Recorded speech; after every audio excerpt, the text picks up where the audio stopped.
आज बाबा के पास वतन में भोग लेकर के पहुंची। आज जाते ही बाबा को और सभी दादियों को विशेष रूप से दीदी को तो बाबा ने मर्ज किया था, पर बहुत संगठित रूप में दादियां दिखाई दे रही थी। जैसे कि सभी सखी बन आपस में रूहान कर रही थी, कुछ वार्तालाप कर रही थी। मैं जैसे कि नज़दीक पहुंची तो बाबा को दीदी को कहा कि मैं आज आपके लिए भोग लेकर के आई हूँ। सभी ब्राह्मण परिवार के भाई बहनों की याद प्यार लेकर के आई हूँ। तो बाबा कहने लगे, भले सद्गुरुवार का दिन है और विशेष दीदी के निमित्त भी ब्राह्मण बच्चों की याद और भोग वतन में पहुंचा हुआ है। तो जैसे कि सभी दादियाँ, बड़ी दादी भी थी, दीदी भी थी, अन्य सभी दादियाँ थी, तो जैसे कि सभा देख, सखियों का रूप देख आपस में वार्तालाप कर रहे थे। आपस में ऐसे सुनाई दे रहा था कि हम लोग कब तक इस प्रकार अव्यक्त रूप से भ्रमण करते रहेंगे, ब्राह्मण बच्चों के पास चक्कर लगाते रहेंगे, सेवाएं करते रहेंगे। इस प्रकार की बातें रूहान के रूप में चल रही थी। तो बाबा भी दादियों की बातें सुनकर एक सेकंड बाबा सुन भी रहे थे। बाबा फिर कहने लगे कि बच्ची, इनसे पूछो कि सभी नीचे क्या करते हैं। तो मैं तो चुप हो गया, अभी मैं तो क्या बोलूँगी बड़ों के आगे, बाबा और दादियों के आगे। तो बाबा ने एक दीदी का दृश्य दिखाया। दीदी का दृश्य था कि दीदी कहीं भी जाती थी, चाहे भंडारे में भी जाती थी, कहीं सेवा पर भी जाती थी, तो अपने साथ कुछ भाई बहनों को ले जाती थी। यदि भंडारे की तरफ भी गई तो दीदी के पीछे झुंड चलता था, भाई बहनें चलते थे।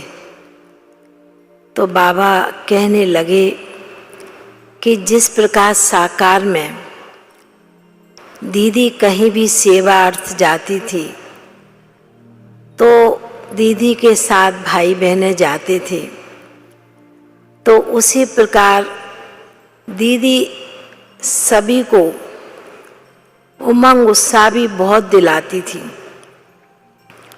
और आगे बढ़ने की, आगे बढ़ाने की बहुत प्रेरणा देती थी औरों को। तो दीदी कहने लगी कि अभी वो सब इतनी बातें नहीं होती हैं, वो बाबा भी देख रहा है, दीदी भी देख रही है। तो जिस प्रकार दीदी ने लास्ट समय में अपनी स्थिति एक रस बनाई, अब घर चलना है। कोई भी बात में एक ही रट लगा के बैठी थी दीदी। तो जब दीदी ऐसे सुना रही हैं तो बाबा भी दीदी की तरफ देख रहे हैं। तो दीदी कहती है कि हम लोग तो आपस में चर्चा कर रहे हैं संगठन रूप से, पर अभी भी कई ब्राह्मण बच्चों को अभी भी उपराम, अंत का समय, अंतिम नज़ारे अभी भी दिखाई नहीं पड़ते हैं, इसलिए पुरुषार्थ नहीं कर पाते हैं। दीदी बाबा की तरफ देखते हुए कह रही है। तो दीदी कहती, बाबा आप ही कुछ करो और इनको कुछ प्रेरणा दो। बाबा कहते हैं कि दीदी को कि मैं तो बच्चों को हर प्रकार से समझाता हूँ, इशारे बाबा दे रहा है, पर बच्चे भी अपना यथाशक्ति यथा योग्य अनुसार ही पूरा समझ पाते हैं, कोई नहीं समझ पाता है। तो जैसे कि दादियों की महफिल एक तरह से लगी हुई थी और बाबा भी उनके बीच में बैठी हुई थी, बाबा मम्मा भी। तो बहुत ही सुंदर, जैसे कि एक दरबार वतन की बाबा ने इमर्ज की दिखाया। बाबा भी कहने लगे दीदी को देख कि आज तो विशेष दीदी चारों तरफ से ब्राह्मण बच्चों की एक ही आवाज़ दिल की पहुंच रही है दीदी आपके लिए। और ऐसे लग रहा था कि वतन में आज बहुत ही सुंदर सुंदर भोग की थालियां बाबा के नज़दीक और दीदी के नज़दीक पहुंची हुई थी। तो बाबा ने कहा कि दीदी पहले आपको खिलाया जाए या बाबा पहले स्वीकार करेगा। तो दीदी ने कहा नहीं, बाबा पहले आप स्वीकार करेंगे, पीछे हम सभी सखियां को आप खिलाएंगे। तो बाबा ने पहले जैसे कि भोग की थाली पर दृष्टि डालते हुए कहा कि आज तो जिस प्रकार साकार में भी दीदी को खाने का और खिलाने का बहुत शौक होता था, और थोड़े से भी भाई बहनें होते थे तो झट दीदी पिकनिक का भी प्रोग्राम रख लेती थी। तो भोग की थाली की तरफ देखते हुए दीदी बड़ी मीठी दृष्टि से मुस्कराती हैं। अन्य दादियाँ भी बहुत प्यार से भोग की थाली की तरफ देखते हैं। तो बाबा ने जैसे कि भोग पहले स्वीकार किया और दीदी को भी सबसे पहले खिलाया।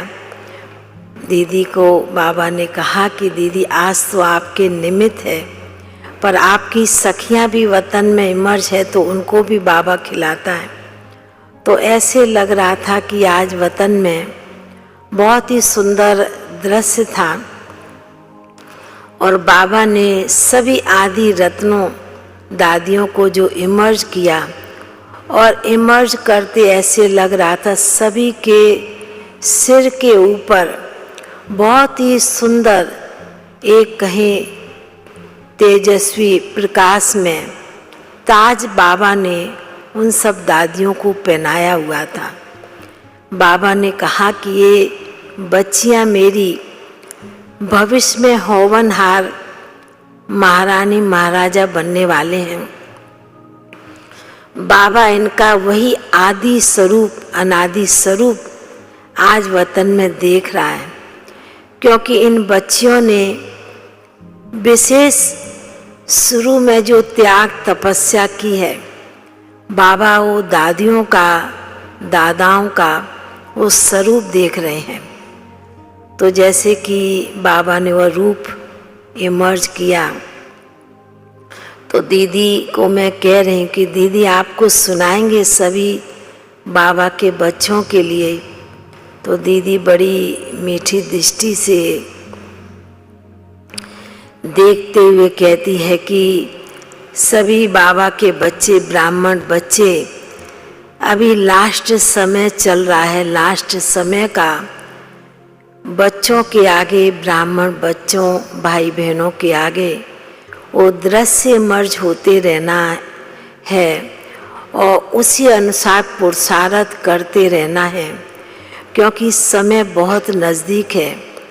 समय आने के पहले आप ब्राह्मण बच्चे तैयार हो जाएं, क्योंकि आप ब्राह्मण बच्चों के लिए नई दुनिया की तो तैयारी है ही फुल, पर पहले आप बच्चे एकदम परफेक्ट और संपूर्ण बन जाएं। उसी आशा में हम दादियाँ वतन में बीच बीच में इमर्ज होते हैं और आपस में उसी रूप में रूह रुहान करते हैं। तो दीदी जैसे कि इतना सभी ब्राह्मण परिवार के भाई बहनों को इमर्ज करते दीदी ने और बाबा ने, अन्य दादियों ने भी बहुत बहुत सभी ब्राह्मण बच्चों को, चाहे देश को चाहे विदेश के बच्चों को, भाई बहनों को स्नेह भरी बहुत बहुत दिल की याद प्यार दिया। बाकी तो कई बाबा के बच्चों का भी भोग था, वह भी याद दी और बाबा ने भी उन्हें बहुत बहुत स्नेह भरी याद प्यार दी। याद प्यार सभी के प्रति लेते हुए नीचे पहुंच गए। ओम शांति।